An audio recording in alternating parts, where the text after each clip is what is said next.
Did you know that there is a single company controlled by the banks that owns just about every single share of every single stock on the market? This secretive company that you've never heard of controls a whopping $87.1 trillion of stocks. And to make it even spookier, it was founded by the CIA. We'll also be talking about a new Israeli blackmail operation involving the Vatican, Peter Thiel, Palantir, and our technocratic future, where Big Brother is always watching. Welcome back to Candace.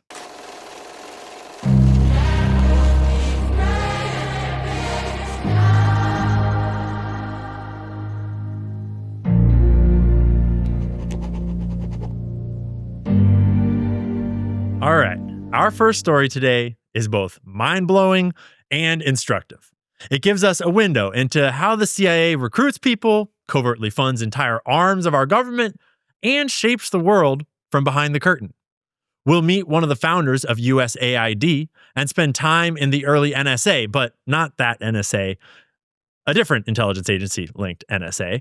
But ultimately, this story is about the $100 trillion company and how the CIA may secretly own and control the entire stock market. And I mean that more or less literally. The CIA might actually own just about every stock on the market, including all the shares in all of your retirement and investment accounts. This is the story of the Depository Trust and Clearing Corporation. It starts with William Denser, who was born in 1929 at the start of the Great Depression in Rochester, Pennsylvania, to two middle-class Christians. I haven't found anywhere in his biographies or interviews where he talks about how incredibly hard those times were on his family, and they were probably hard. But reading between the lines, to me, it seems like they did okay in the middle class.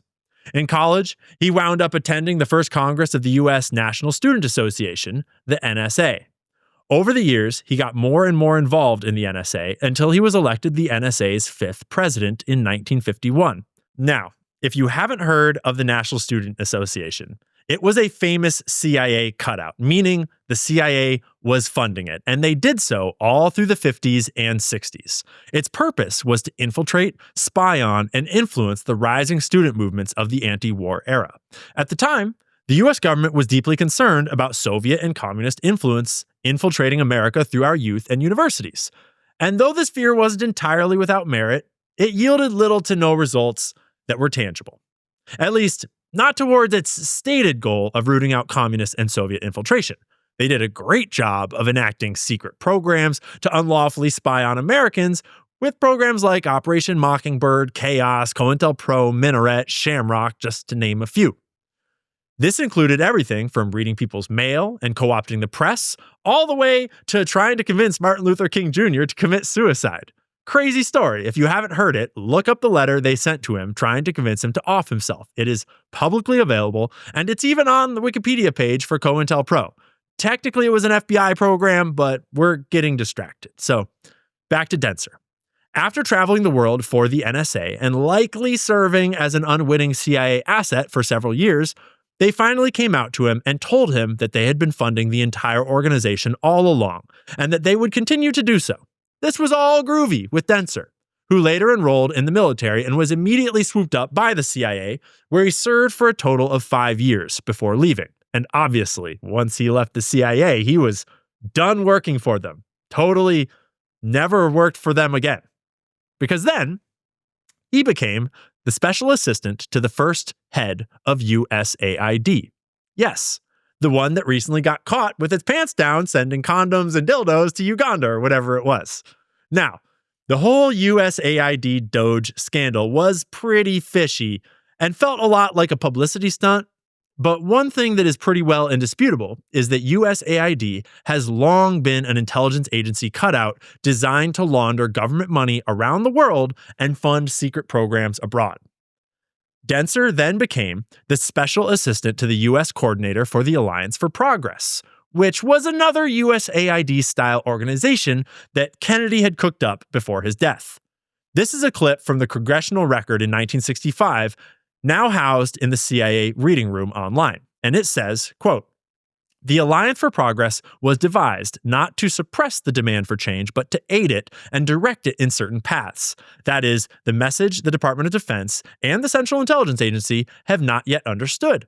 The Alliance for Progress is intended to change the status quo in Latin America. We are pouring $1 billion a year of private and public money into that endeavor, yet the Defense Department and the CIA spend millions more trying to offset the alliance and to forestall its purposes. So, reading between the lines, this sounds a bit like our boy Jack Kennedy in covert war with an out-of-control CIA, starting his own intelligence-style operations to reshape Latin America in his own image. Now, I bet that there are some in the audience that know more about the Alliance for Progress than I do that can drop some knowledge for us in the comments, and please do.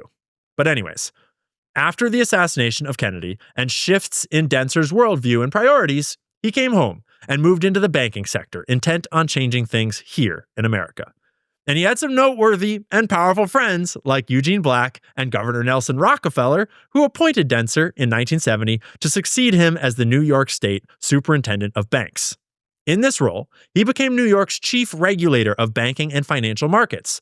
That's a position that the banks and financial institutions have always cultivated a cozy relationship with, for obvious reasons, even though technically he is the cop that's supposed to be keeping them in line.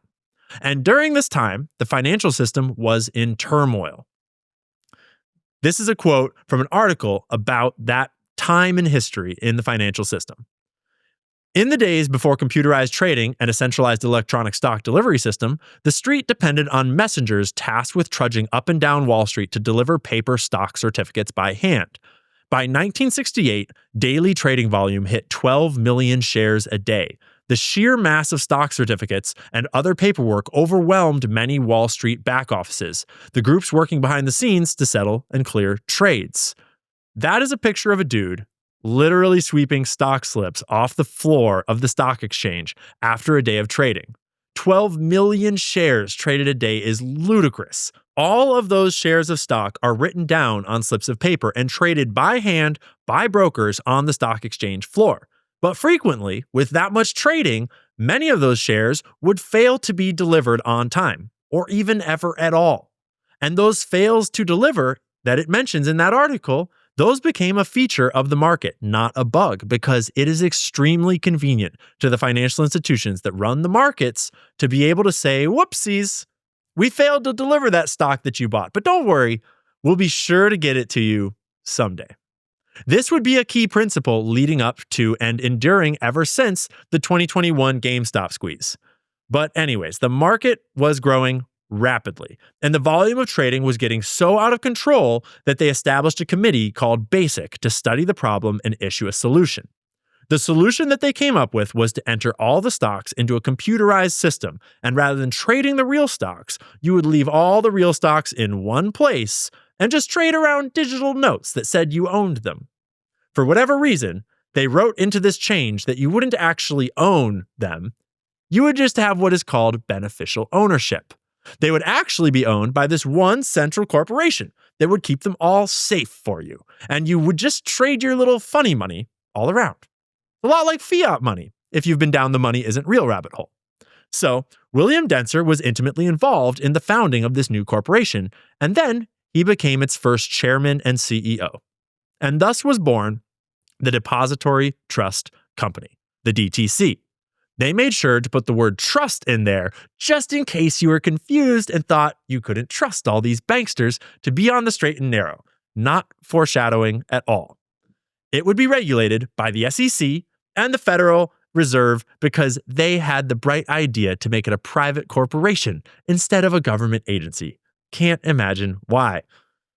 Denser wound up serving as chairman and CEO for 22 years. By the time he retired in 1994, the DTC held $7.7 trillion worth of securities, i.e., the shares of stock and the like. But today, on their website, the DTC says that they have custody of more than 1.4 million active securities issues valued at a total of $87.1 trillion. And they just say it right there out in the open. In their most recent annual report, they published some insane numbers. In 2024, they processed $3.8 quadrillion worth of securities. On average, every day last year, they processed $2.2 trillion worth of trades every single day. These are numbers that the human mind really cannot even process. So, to help us, I want to refer to one of my all-time favorite visuals. Shout out to demonocracy.info. Don't know about the name, but this was published years ago, and it lives rent-free in my head to this day because it is hard to understand numbers this big, and visualizing it like this really helps. So, to start, we all know what a $100 bill theoretically looks like, right? If you stack a little stacky stack of them, you get $10,000. Very small stack. You make a whole pallet of them and you have $100 million. Solid $100 bills, wall to wall, bottom to top. Put 10 of those pallets together and you've got $1 billion, okay? So we're counting it up. If you want to visualize $1 trillion, the semi-truck down there is just for scale. You can see the person next to the pallet, next to the square of pallets, next to the semi-truck. And then when you zoom out and you look at the entire tower on the left there, from the very bottom to the very top, that whole skyscraper is filled wall to wall, end to end, bottom to top with solid $100 bills. That is how much money $1 trillion is, okay? That tower is 465 feet tall, approximately 43 stories high, about 40 feet to a side. That's a lot of money. So, to contextualize this number that the DTC is putting out, every day, the DTC trades 2 skyscrapers of solid $100 bills every single day. Just want to work your way up so you can visualize how big this is going to get, because these are double stacked towers, twice as tall as the ones you saw on the last graphic. Notice the pallet and the person in each image. The person is pretty much too small to see, okay? These are quadruple stacks. Notice the tiny Statue of Liberty way at the end of the line. You may barely be able to see the tiny speck that is the pallet with $100 million on it. All of these towers are solid, wall to wall, bottom to top, all $100 bills. This is what $1 quadrillion looks like. So, last year, the DTC processed $3.8 quadrillion of trades. Like when your ass cousin bought weed stocks, that's the kind of trades we're talking about. But that means that you multiply this entire graphic by 3.8 times, and that is how much money is changing hands at the DTC. And it's all being processed and overseen by this one company that no one has heard about, that was founded by a CIA agent.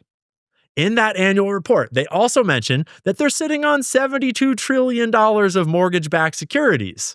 You know, the things that caused the global financial collapse in 2008 when everyone got too carried away milking the free money spigot for all it was worth, and then making off with massive taxpayer bailouts to pay their bonuses? Yeah, so it's safe to say that this corporation that you've never heard of is insanely important and insanely powerful. And it was founded by a CIA spook in collaboration with all the biggest financial institutions in America. To this day, it is still run by the same crowd.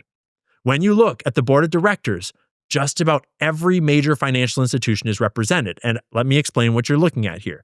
These are from my personal notes. And what I do is I just go and look up the board of directors and I read through their biographies on the official website, and they mention, because they're trying to brag about it, all their past work history. And so then I go out and I just get little graphics of where they've worked just so we can visualize the types of relationships that these board members have, current and past, on their resumes, right? And when you look through their board of directors, you see all the biggest financial institutions and most of the regulators, like the FDIC and FINRA, but also the SEC, Apex Fintech Solutions, Davis Polk. The list goes on and on with names like JP Morgan, Citadel Securities, Goldman Sachs, Citi, TD. We talked about BCG last week. And you could really just rabbit hole down this stuff for days and days and days. And I did. Virtue is a big name. HSBC, big name. BNY Mellon. We've even got the oil companies on here. But there's a couple of things that I want to note. SIFMA, SIFMA, is a lobbying organization that lobbies on behalf of all of these guys. The OCC, the CFTC, those are both regulatory agencies. Okay? I just show you all this to make the point that it's a big club, and you're not in it. But they're all good buddies with the regulators that are supposed to be making sure there's no funny business going on with our stock markets. Of course, when you go look up the board of directors at a place like FINRA, the Financial Industry Regulatory Authority, their board has veterans of Vanguard and Morgan Stanley on it. But then again, they are what is referred to as a self-regulatory agency. And when you start looking into how our financial system actually works, it's completely bonkers how much of it is made up of self-regulatory organizations. Meaning, I'm sure that these bankers and financiers will police themselves and make sure no one breaks any laws. Because after all, why would a banker ever even break a law? Just look at Gary Gensler, the chair of the SEC for the last 4 years. He worked at Goldman Sachs for 18 years. Every door on Wall Street is a revolving door. And they don't hide it. They brag about how much financial experience all of these stooges have. Another great example of a crazy conflict is from 2021 when the GameStop folks noticed that the global head of operations of Citadel Securities is on the board of the DTC, the company that's supposed to be overseeing all the stocks in the market. Now, this is a little in the weeds, but because the DTC are in charge of issuing everyone's shares of stock, it's not too complicated of a job, theoretically.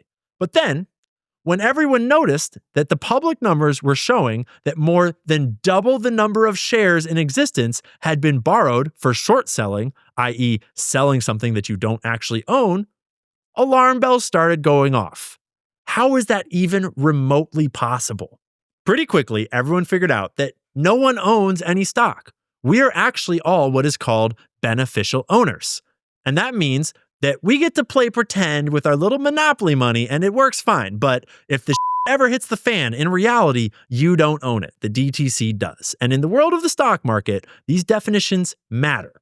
And so the frickin' retards online found this crazy obscure loophole that it's legal for anyone to take their shares out of the DTC's custody and register them directly in their own name with GameStop's transfer agent. It's all a little nerdy and a little confusing, but in about a year and a half, yes, I am proudly a part of this statistic, we took about a third of the company's shares off of the public market and stashed them all away so they couldn't be used in this corrupt, manipulative system. People even started making rocket ship graphics and counting up how much the company had been taken off the market, and people were creating multiple ways of tracking it to triangulate against one another, and it was a whole deal. But it was a big deal. GameStop investors realized that all this shady stuff going on, this naked short selling and swaps and failures to deliver, way too much fraud to get into, it all pointed back at the DTC, the giant financial institutions that mostly all sit on its board, and the regulators that are asleep at the wheel, also on its board. The call is coming from inside the house, but they can't hear the phone over the sound of their money printers. Oh yeah, and that whole centralized system, it was set up by a CIA agent who also was integral to the founding of USAID.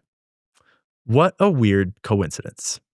Next, we're going to get into a crazy Israeli blackmail scandal that very few people are talking about. But first, let's get into a few of our sponsors. We've got trade wars, inflation, global chaos, and a skyrocketing national debt. It's no wonder that gold keeps hitting record highs. With everything going on in the world, thousands of people are diversifying their savings with gold and silver. And they're turning to my gold partner, which is GoldCo. Right now, GoldCo is offering you a free 2025 gold and silver kit. Plus, you can get unlimited silver if you qualify. Find out how you can help diversify your savings tax and penalty-free. Visit CandaceLikesGold.com or call 855-222-GOLD. Real quickly, let me tell you about Cozy Earth. Father's Day always sneaks up on us, and every year we ask ourselves, how do you say thank you to the guy who taught you to ride a bike, fixed your flat tire, or sat quietly next to you when life got too heavy? This year, if you want to give something back to the father figure in your life, don't just give a gift, give comfort with my friends at Cozy Earth. Cozy Earth makes insanely soft loungewear and sheets. I'm talking luxury level comfort made from premium viscose bamboo that keeps you cool, cozy, and relaxed. So whether your dad's a napper, a Sunday morning coffee guy, or just someone who deserves a little extra care, Cozy Earth makes comfort that lasts. And this Father's Day, he deserves it. Go to cozyearth.com/Candace and use code Candace for up to 40% off all men's apparel. That's cozyearth.com/Candace, code Candace. For the dads who work hard during their 9 to 5 and deserve the best during their 5 to 9. So, anyways, late last year, a scandal broke out in Italy with some pretty salacious headlines. Vatican, Israel, implicated in Italy hacking scandal, leaked files reveal. The headlines were every conspiracy theorist's wet dream. But in this case, they weren't just salacious headlines. The story went even deeper the more reporting came out.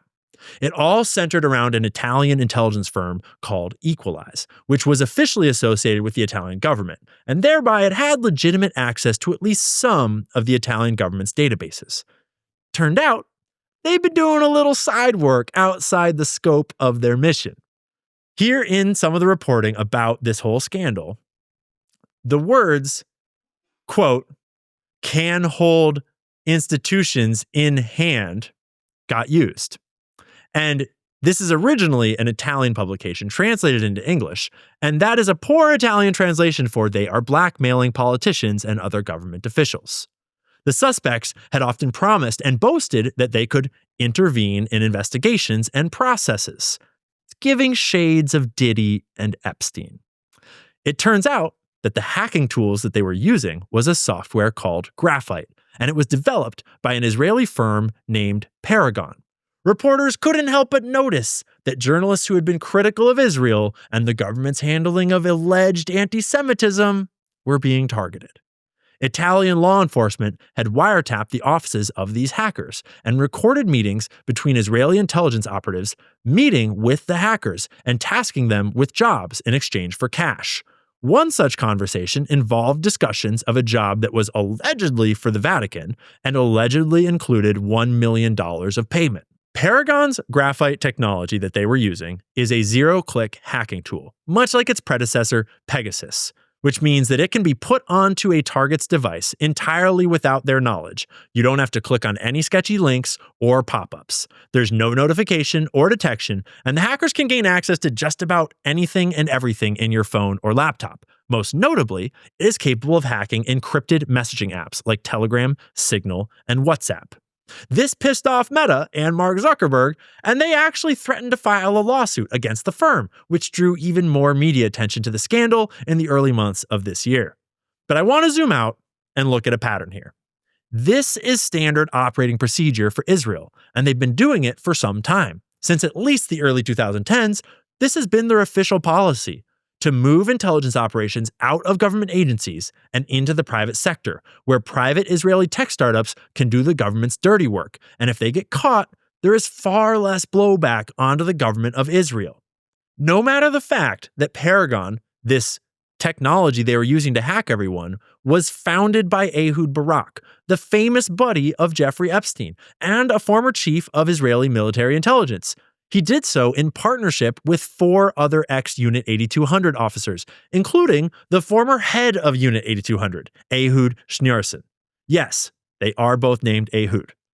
So, Unit 8200 is Israel's NSA, the division of their intelligence services that focuses on hacking, cybersecurity, and signals intelligence, and they are well known to be one of the best in the world. 8200 is the largest single military unit in the IDF, and its alumni are all over the tech world, both in Israel and America, as well as all around the world. All the way back in 2014, Israel's export of cybersecurity products was over $6 billion, exceeding Israeli exports of other military hardware for the first time. All the way back when this article was written, tiny little Israel captured about 10% of the entire global cybersecurity market. And Israel is at the center of the global cyber arms race, not just because Israelis like to spy on people, but because they have a captive population with no government or legal recourse upon which everyone wants to test their new surveillance technologies. The Financial Times goes on to reference an open letter that was published in 2014 in Israeli newspapers and broadcast on Channel 10. In it, a group of 43 serving and former 8200 reservists revealed what they said were coercive spying tactics being used on innocent Palestinians, including the collection of embarrassing sexual, financial, and other information. They're blackmailing the Palestinians, guys. You really can't make this up. Israel controls all imports and exports by land and sea, frequently cutting off electricity, water, food, and other supplies to the country. They've been known to intentionally let in less calories than the population would need to survive at basic nutritional standards. They have a two-tiered justice system where Palestinians can be taken from their homes in the middle of the night and locked in prison without a hearing for months or even years at a time. They've been doing this since long before October 7th. Gaza is very much a Holocaust since October 7th, but the West Bank, in many ways, was just as interesting to the global surveillance industry. Because although the human rights abuses, brutality, and murders aren't always as brazen there, the technocratic nightmare very much is. The West Bank has thousands of cameras installed all over its shattered territories, many of which are supplied by the Chinese company that is blacklisted in the US for helping the Chinese government commit genocide against the Uyghur Muslim population. In the West Bank, these cameras are on every street corner, Israeli vehicle, checkpoint, and scattered all throughout public and sometimes even private spaces. Their explicit goal is facial recognition and digital surveillance. The facial recognition industry is booming, more than doubling since 2020. And a lot of these technologies are being pioneered and tested on Palestinians in the West Bank, where the Israeli government basically has carte blanche to do as it will. They have a program called Blue Wolf, because you gotta sound cool while you do apartheid. Blue Wolf is a database of the entire Palestinian population, their photos, their data, and comprehensive tracking of all of their public movements. They allegedly don't have drones with facial recognition yet. Allegedly. But give it a couple months, and you will have flying robots constantly surveilling the Palestinian people's every move. There are obvious concerns about AI's ability to accurately perform facial recognition on dark-skinned people, and there are numerous examples from around the world of AI directing authorities to go after the wrong person because of this. Just try to search for gorillas in your iPhone's camera roll and see what happens. This concern is frequently brought up in American policing, but to me, that is entirely the wrong conversation to be having, because it implies that we consent to this surveillance technology in the first place. Jonathan Hempel said, quote, "What's more, facial recognition technologies increase the power of the state to identify social and political movements, as well as the members of those groups. If the authorities have permission to scan demonstrations and to then identify everyone who participated in them, this will have the effect of deterring people from demonstrating or participating in any form of opposition to the regime, especially in oppressive regimes. This stuff is coming to America, folks. In fact, it's already here, and it's definitely already in Israel. But it's not just being used on Palestinian protesters. It's being used on Israeli citizens as well. Protests calling for Bibi Netanyahu to step down have been raging since long before October 7th, and they have picked back up in a big way in the last year. It's important to remember that not all Israelis are down with what's happening. Many just want to see the hostages returned home. Many want to see the war ended. Others think that Netanyahu isn't being harsh enough in Gaza. But regardless the reason, if you're in the streets of Israel protesting, Bibi allegedly wanted to deploy these same facial recognition surveillance technologies on you. Recently, the head of Shin Bet, which is Israel's domestic intelligence service, announced that he will be stepping down. And he said that the reason was because Netanyahu allegedly asked him to spy on the anti-government protesters. In his affidavit, he said that it was clear that if there were to be a constitutional crisis, Netanyahu would expect him to obey the prime minister and not the courts. Because Netanyahu has held power in Israel almost uninterrupted since 2009. Everyone always claims that Israel is the only democracy in the Middle East, but the deep state is very much alive and well over there as well, as much or more as anywhere else in the world. And just like here in America, that deep state is very much okay with harming Israelis and lying to the world to hold on to power. One need look no further than how October 7th went down to see this.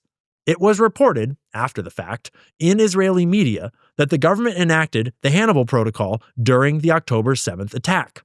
All those cars did not crumple like that from the light weaponry carried by Hamas fighters. Soldiers were told that, quote, not a single vehicle could return to Gaza from inside Israel, for fear that it would be transporting kidnapped individuals. Which, with just the most basic exercise of logic, means that they were ordered to kill any Israeli hostages in said vehicles before they could cross the border and become hostages. That's not to mention that Israel knew the attack was coming long in advance. This article from the Times of Israel says the top commanders of the Israeli Defense Force were aware in the hours, days, and months that preceded the Hamas-led devastating October 7th onslaught in southern Israel that the Palestinian terror group was drilling intensively for a planned large-scale invasion, and the Hamas leader even said publicly that this was his plan. But the military still didn't act and even diverted forces away from the Gaza front.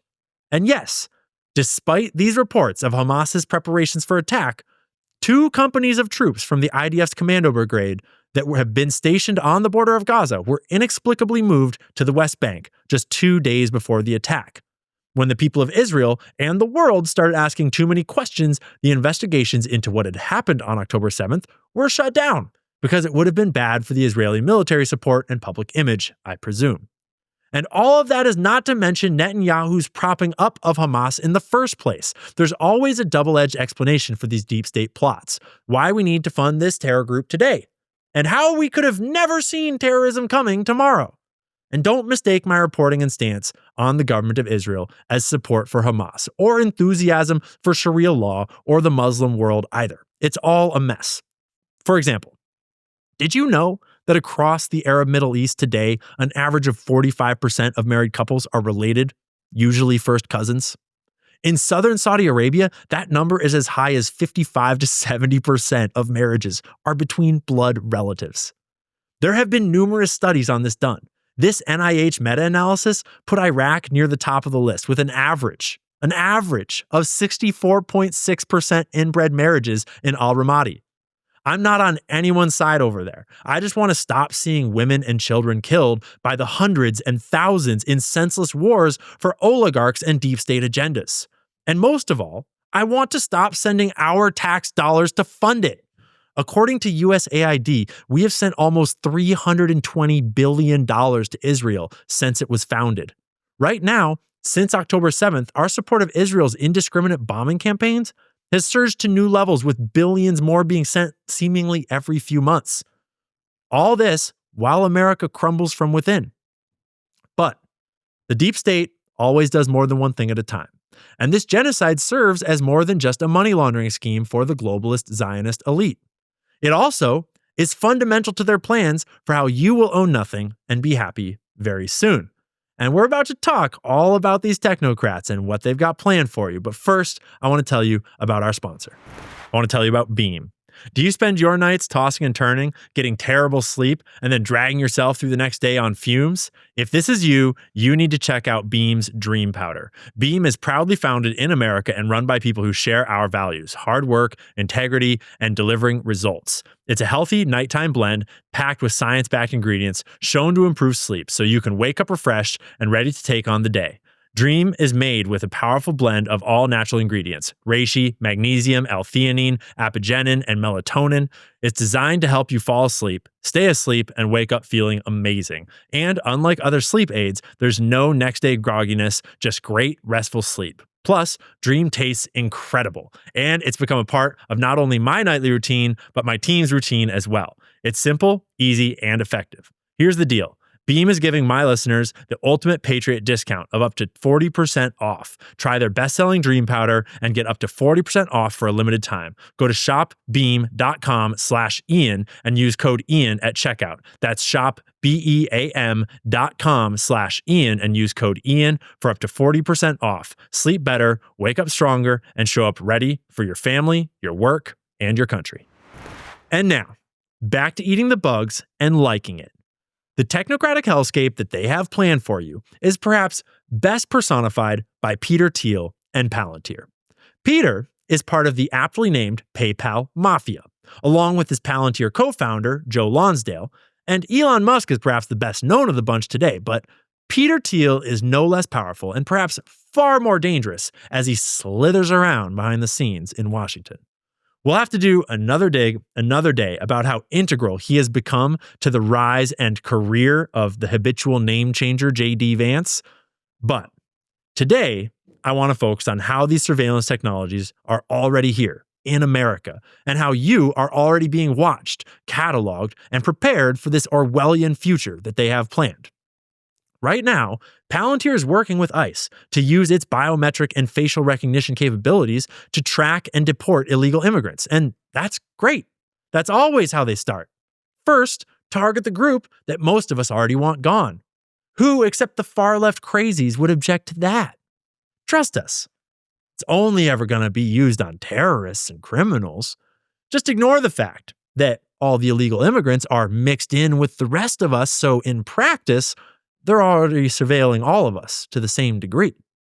Besides, we've already seen the Zionists in the media calling Candace and Tucker and myself and many others foreign assets of Qatar or whoever else. How long is it before anyone who speaks out against the government of Israel, let alone our own government, is labeled a terrorist and put on a list? That's the day that freedom dies. And in case you were wondering how the people in charge of Palantir feel about the weaponization of their technology, here's Alex Karp, the CEO of Palantir, proud Jewish Zionist, answering that question for you. I quote, "AI is not a toy. It is a weapon," said CEO Alex Karp. "It will be used to kill people." And if you're wondering about Peter Thiel, here he is at the Cambridge Debating Chamber in May of 2024, giving you a little bit of his perspective on the matter. So what do you think about the use of artificial intelligence, or lavender, by the IDF in identifying Hamas targets? And secondly, do you agree with Elon Musk about that the population decline is a risk for humanity?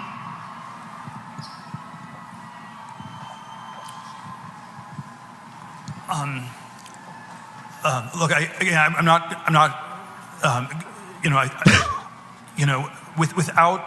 without going into all the I'm not on top of all the details of what's going on in Israel because my bias is to defer to Israel. It's not for us to second guess everything, and I believe that broadly the IDF gets to decide what it wants to do, and that they're broadly in the right, and that's sort of the perspective I come back to. And I mean, it seems to sum up a lot of Zionist perspectives, is that they're just broadly in the right. And I just defer to. You should probably practice that script, Peter, because your company is helping them kill civilians. I mean, terrorists.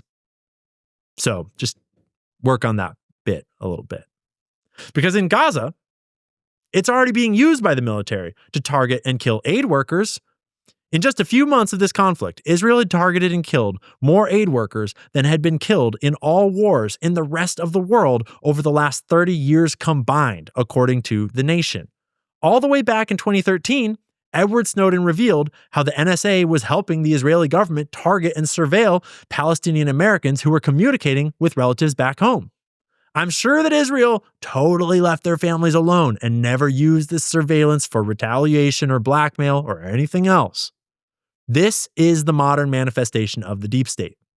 The intelligence agencies of today were founded by corporate lawyers, and they partnered with their corporate buddies to overthrow governments all around the world and enslave huge parts of the third world. Then, when they needed a little extra muscle for the dirty work, they turned to organized crime all the way back in World War II, and they've been working together ever since. All of these alliances are specifically designed to create plausible deniability, just as we saw with Epstein. His network was comprised almost entirely of private citizens, just doing their own thing. No matter that multiple were intimately tied to the deepest parts of Israeli military intelligence, no matter that he was bankrolled by one of the most prominent Jewish philanthropists in the world, no matter that all of his operations seemed to target Western nations and benefit Israel, no one ever even seems to mention the fact that Epstein's operation directly overlapped with the timing of September 11th, and an awful lot of unanswered questions that were covered up by people in our own government acting on behalf of some other agenda. This is the modern deep state. And it is a monster that has grown out of the aftermath of World War II into the corruption of just about every facet of Western life today.